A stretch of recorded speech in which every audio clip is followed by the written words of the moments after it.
Hey everybody, I'm Waller's Wallet, and in this video, I brought some of the best credit card YouTubers in the game to talk about a topic that people usually don't want to talk about. We're going to take a look at which credit card we believe to be overvalued or overrated. But first, if you're new to this channel is all about credit cards, credit card rewards, and showing you how to use your points and miles to travel for less. So if that's something that interests you, consider subscribing and turning the notification bell on as well. Now, I actually find this to be an interesting topic because there are credit cards on the market that receive a lot of attention that frankly they just don't deserve. Now, I realize this may be a bit controversial since you might see your favorite credit card on this list, but sometimes you just have to call it as you see it. Now, let's get into it. I'm actually going to start this off myself.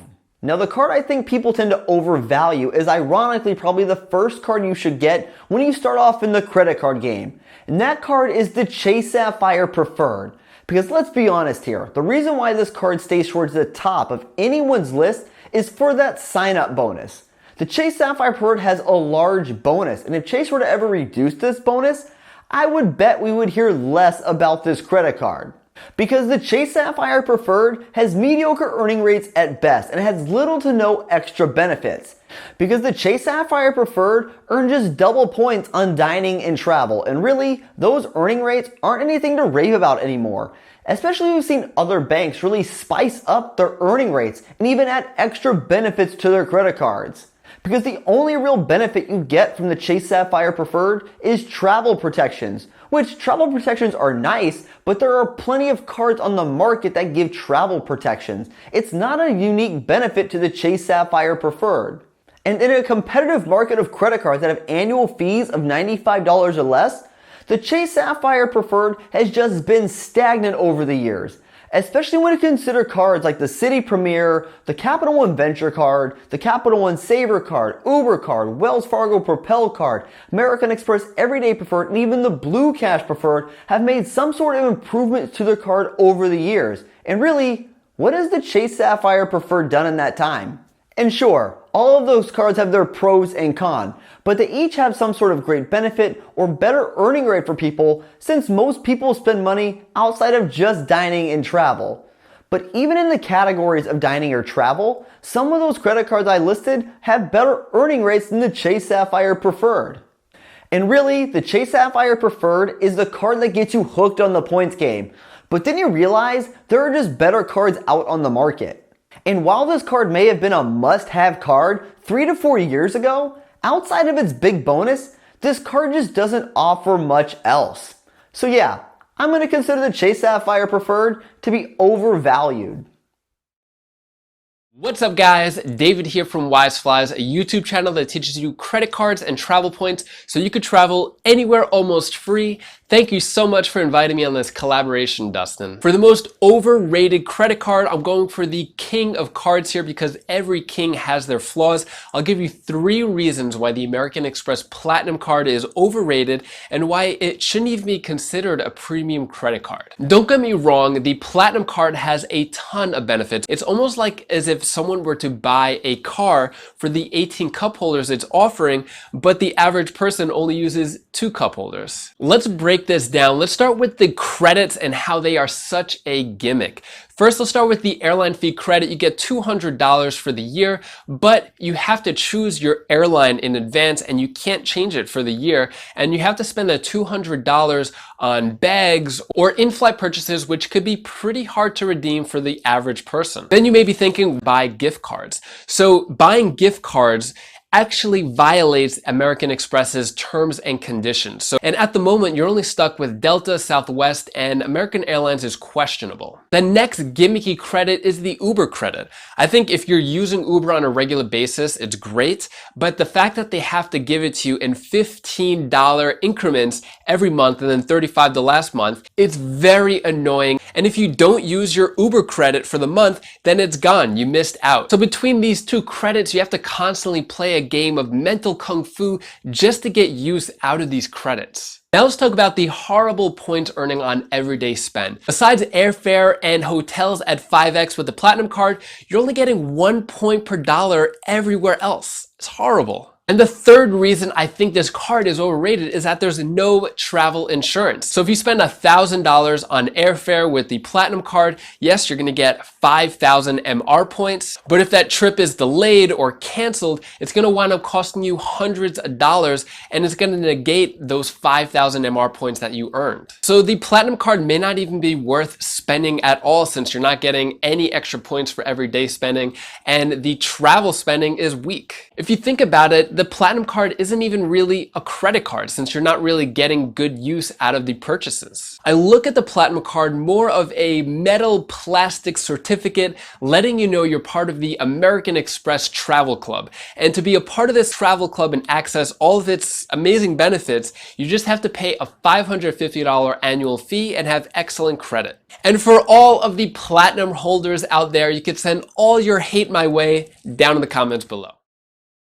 Hey, I'm Adam Jusko from ProudMoney.com. On ProudMoney.com, we talk personal finance across the board. Here on YouTube, our Proud Money channel focuses mostly on credit cards and credit building. So travel rewards, but also cash back, building credit when you are just starting, or maybe if you are climbing out of a hole from past credit problems, we try and run the gamut. Now, if you've watched any of our videos before, you might not be too surprised at the card that I say is the most overrated. It is the American Express Platinum card. Maybe not most overrated, but probably most overpriced for most people. Most people aren't going to get great value out of this card. $550 annual fee. If you are not someone who is traveling at least once a month, I don't believe this card is a great value. You're getting 5x points on your hotels and your airfare with this card, but everything else is just 1 point. You're not getting anything extra for dining, you're not getting anything extra for gas or anything else. If you really covet the airport lounges, you can make a case. American Express probably has the best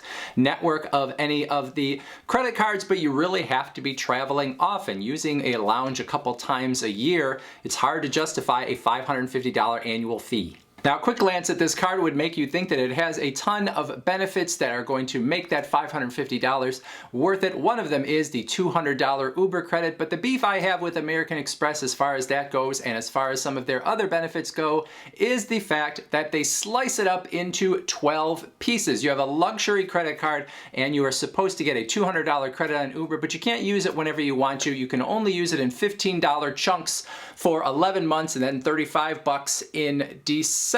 So if you really wanted to make me feel good about your card, you'd let me use that Uber credit whenever I wanted to. There's a good chance that that $200 is not going to be used fully by most people. And then there's the $100 Saks benefit per year. Not bad, it's more like a throw-in. Most people wouldn't get this card for it, but again, they slice it in half. You can use $50 at the beginning of the year. You can use $50 in the last 6 months of the year. Luxury credit card, if you're gonna give me $100 Saks credit, let me use it all at once. Show me that I am a VIP when I pay so much for a credit card. Every time I disrespect the American Express Platinum card, I get comments from people telling me how much value they get from the card, and I believe them. If you are somebody that travels often, there can be value even beyond that $550 annual fee, especially if you value those lounges and you are using them on a regular basis. But I do think too many people get sort of drawn in with some of the benefits that look good on paper, and then they realize that the life that they are living does not really match up with the benefits that this card is giving. So for some people, this might be the right card. Most people should probably be looking elsewhere.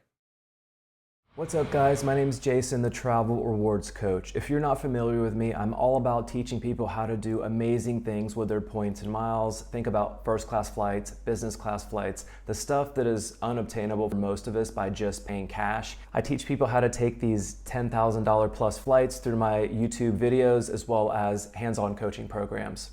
And you can find me at all these places. So the Chase Sapphire Preferred is what I think is the most overrated travel card, which is really funny because it's one of the travel cards I recommend most for beginners. So why am I saying it's overrated? So as a long-term play, a card to hold on to for a long amount of time, it just does not have a lot of value. It does offer double points on travel and dining experiences, which is something, but there are cards with much better long-term point earning capabilities. Think earning triple points, quadruple points, possibly even more with some cards. So I think the Chase Sapphire Preferred is great to get for 1 year, get the nice sign-up bonus, and then upgrade to a Sapphire Reserve, or just go ahead and get the Sapphire Reserve instead. The Sapphire Reserve has so much more points earning capabilities, a lot better perks, and once you do the math with the $300 travel credit, it does not come out to be much more expensive, and with using the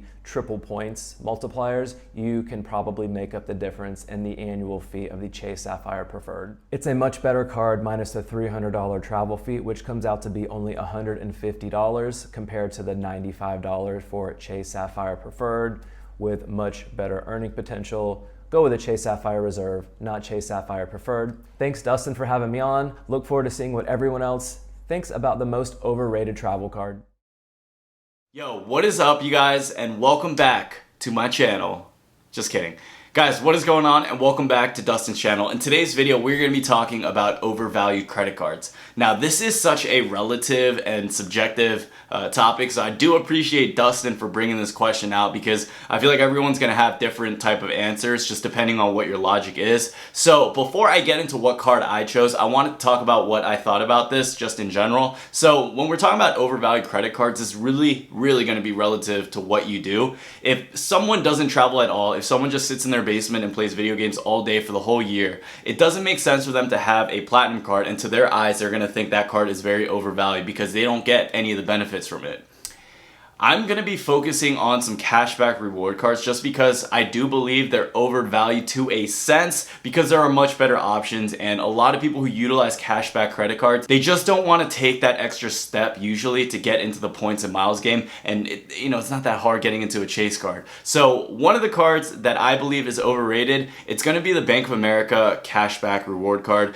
This card is that red card you see everyone with, and that's one of the reasons why I chose it. Every single person I know in person starts with that card, and I believe the reason is because a lot of people bank with Bank of America, and they do a good job at just selling you a credit card. And I'm not gonna lie, it's not a bad card. There's so many good benefits of it. It offers you a 3%, a 2%, a 1% cash back. For the 3%, you can determine what it is. It could be gas stations, for example. The 2% is going to be supermarkets, and then the 1% is everything else. So it does offer a solid variety of choices in terms of getting cash back. It's very flexible, it's very easy to use, and if I have a grandma that doesn't know too much, she barely knows English, I'm probably going to give her that card to use, because I don't want her to get into the points and miles game if it's just too overwhelming. But at the same time, I would just give her a card and tell her, look, I'll book all your travel for you. So the reason why I chose this card, you guys, was because so many people have it. And the thing is, if you just take that one little extra step, you could get so much value back with Chase, American Express.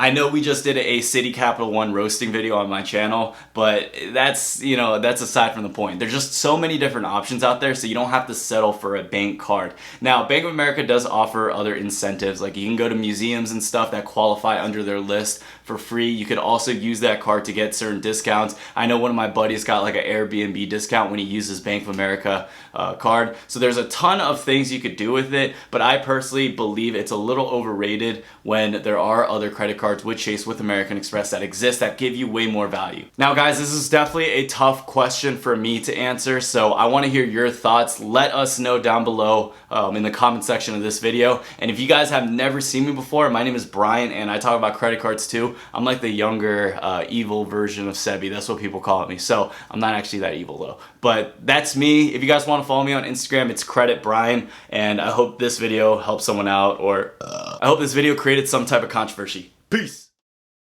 Hey everyone, my name is Ernest. I have a channel called Trip Astute. We release weekly videos where we cover travel tips, gear reviews, points and miles tutorials, and destination reviews.